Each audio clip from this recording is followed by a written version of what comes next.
देख रहे हैं कीर्ति खबर, आपकी खबर।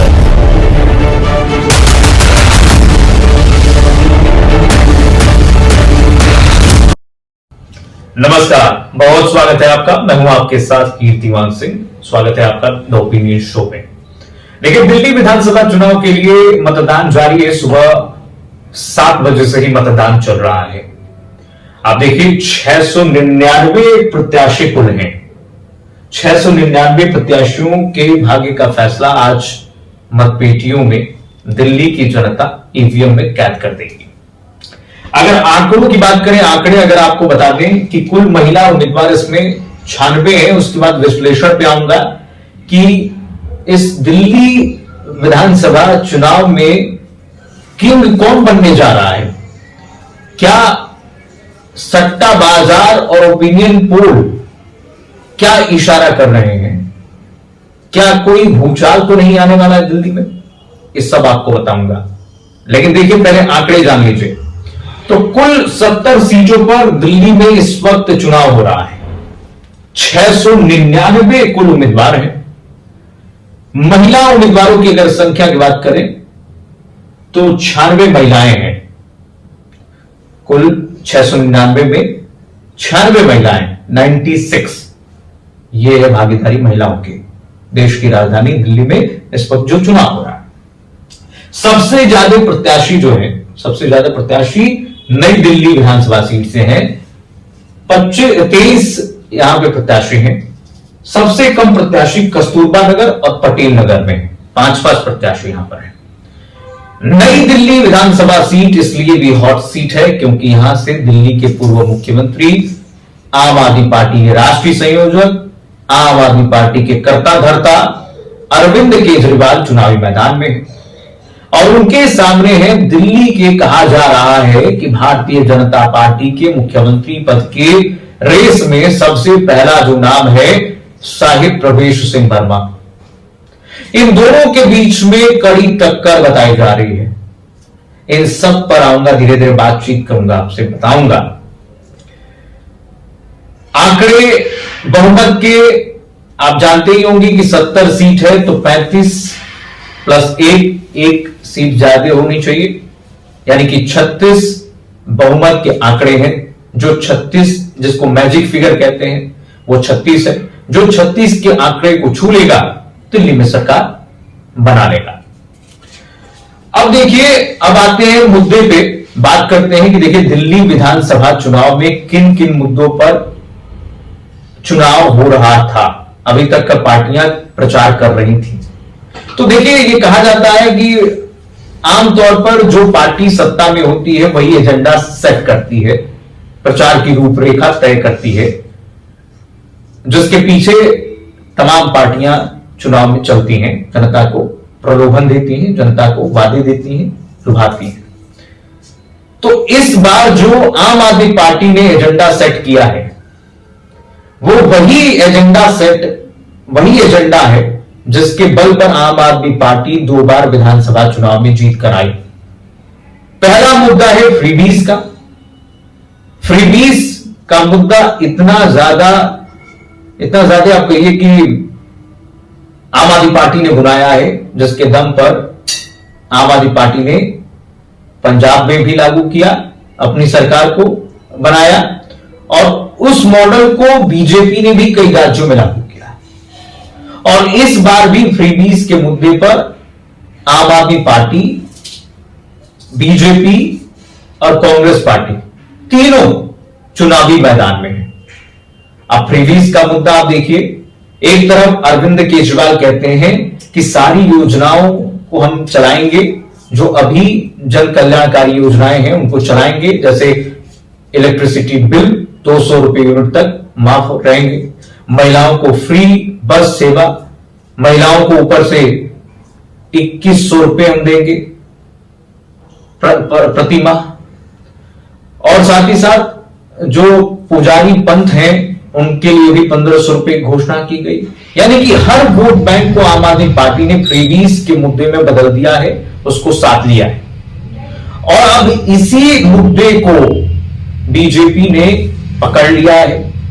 अभी तक आम आदमी पार्टी स्थानीय मुद्दों पर खेलकर चुनाव जीतती थी दिल्ली में, लेकिन ये दोनों राष्ट्रीय पार्टी, खास करके बीजेपी आम आदमी पार्टी पर दिल्ली का विधानसभा चुनाव नहीं जीतती थी, इसीलिए दिल्ली विधानसभा चुनाव दिल्ली हार जाती थी भारतीय जनता पार्टी, उसके हाथ से चली जाती थी और आम आदमी पार्टी चुनाव जीत जाती थी। इस बार आम आदमी पार्टी के नब्ज को पकड़ते हुए 27 साल के सूखे को आम आदमी पार्टी के से सत्ता खींचने के लिए बीजेपी बरकरार दिख रही है, अपने 27 साल के सूखे को दूर करना चाहती है और तमाम यत्न भारतीय जनता पार्टी की तरफ से की गई है। देखिए, हम देखते हैं आमतौर पर जब चुनाव बीत जाते हैं, चुनाव हो जाते हैं, जैसे आज 5 तारीख का है, उससे पहले भी कई सट्टा बाजार और कई ओपिनियन पोल्स आते हैं।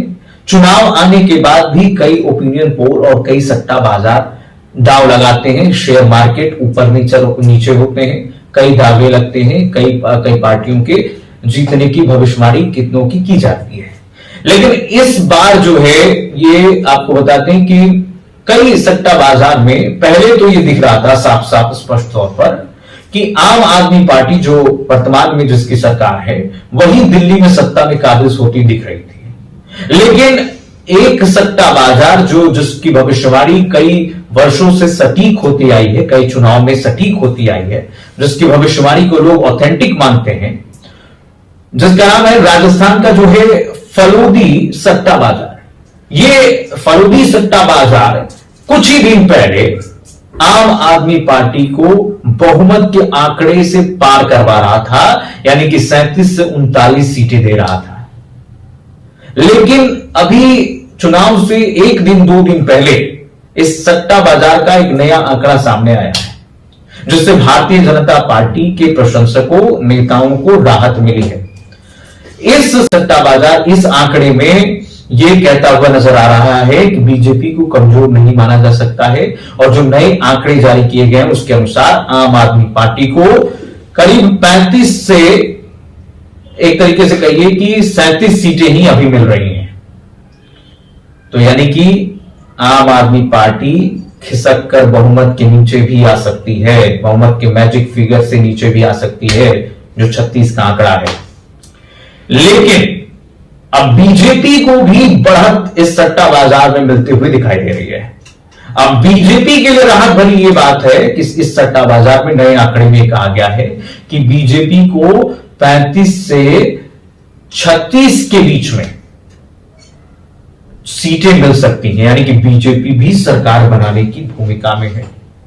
तो एक तरीके से कहिए जो 3 पार्टियां इस पहले कही जा रही थी कि कोई भी पार्टी बन सकती है, लेकिन अब जो चुनाव से 1 दिन पहले आंकड़े जारी किए गए हैं सट्टा बाजारों की तरफ से, उसमें कहा जा रहा है कि भारतीय जनता पार्टी की भी सरकार बन जाती है, तो इसमें आश्चर्य की बात नहीं होगी। इसलिए बीजेपी को भी हम नकार नहीं सकते हैं। बीजेपी बहुमत के आंकड़े को छू सकती है। अब देखिए, कांग्रेस पार्टी ये चाहती है कि शीला दीक्षित वाले समय को लेकर सामने आया जाए।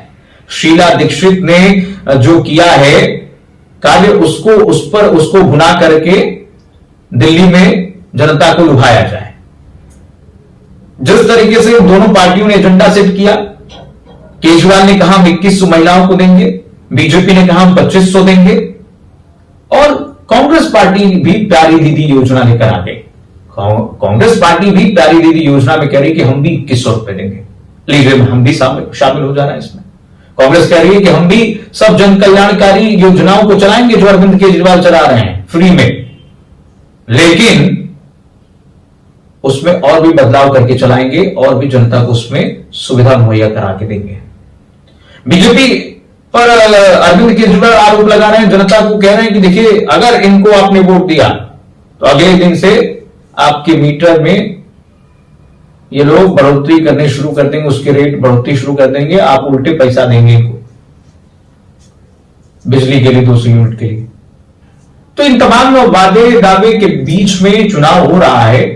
5 तारीख को चुनाव हो रहा है, अभी शाम 7 बजे तक, 6 बजे तक, और जब 8 को नतीजे, यानी कि करीब 3 दिन बाद जब नतीजे आएंगे तो दिल्ली की जनता बता देगी कौन जीतेगा कौन हारेगा। फिलहाल जो सट्टा बाजार ये कह रहे हैं कि भारतीय जनता पार्टी को हम नकार नहीं सकते हैं।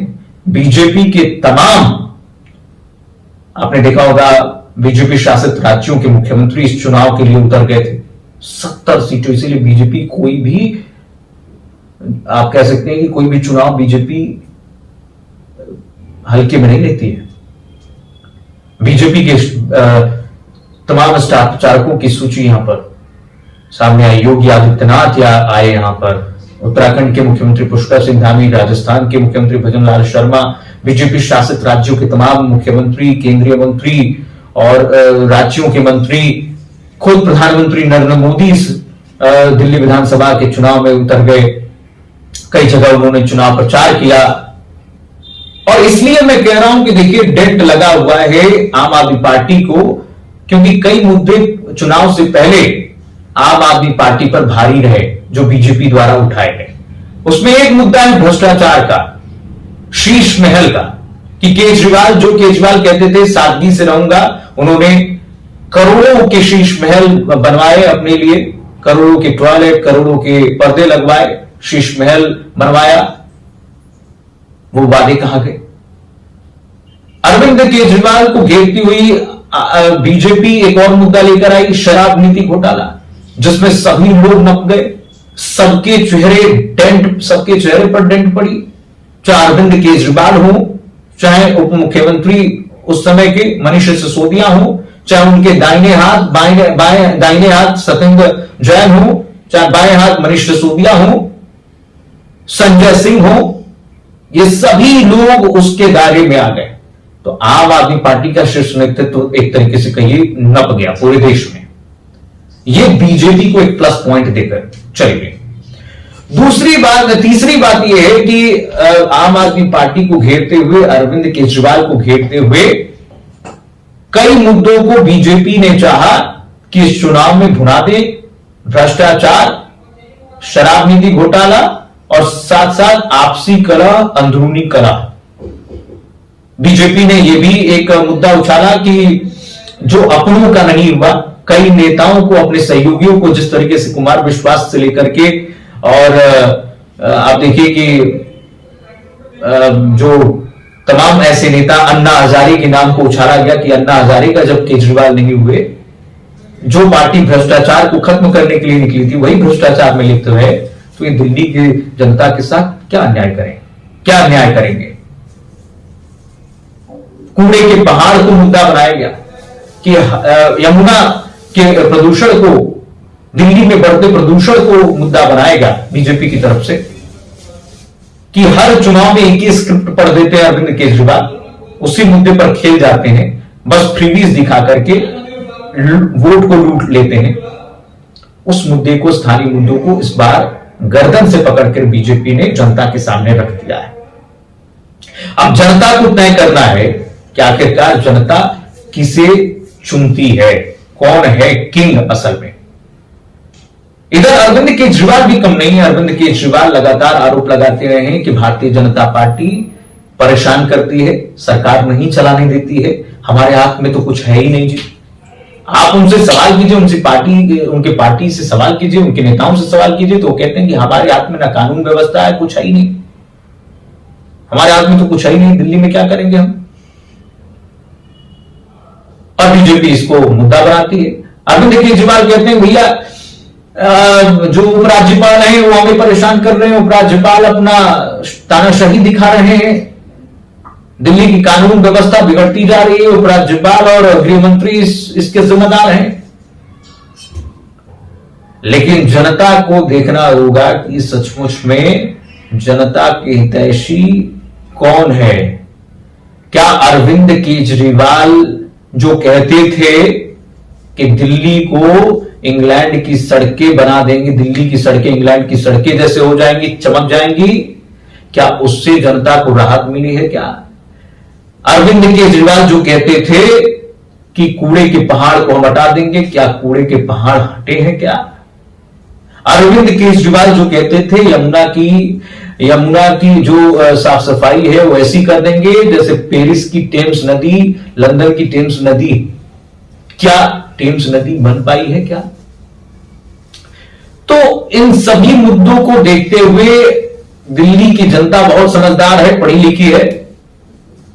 नतीजे आपको 8 तारीख को मिलेंगे कि कौन जीत रहा है, कौन हार रहा है, कौन दिल्ली की गद्दी पर फिर से काबिज होता है या फिर नया चेहरा मुख्यमंत्री पद की शपथ लेता है। सट्टा बाजार अपने आप में अनोखे होते हैं, सेंसेक्स और मार्केट बाजार अनोखे होते हैं, दाव लगाने वाले पॉलिटिकल पंडित अलग होते हैं, ओपिनियन पोल एग्जिट पोल अलग होते हैं, लेकिन सबसे अलग होती है जनता की राय। जनता तय करेगी कि किसे दिल्ली की गद्दी पर काबिज करना है, कौन उसके लिए लायक है, कौन उसके लिए खलनायक है और कौन उसके लिए नायक है। यह जनता तय कर देगी 8 तारीख को नतीजों के बाद। इसी तरीके से आप वीडियो को पसंद करते रहिए, लाइक करते रहिए, शेयर करते रहिए, अपने कमेंट दीजिए ताकि उसके आधार पर और भी आगे मैं वीडियो लाता। नमस्कार।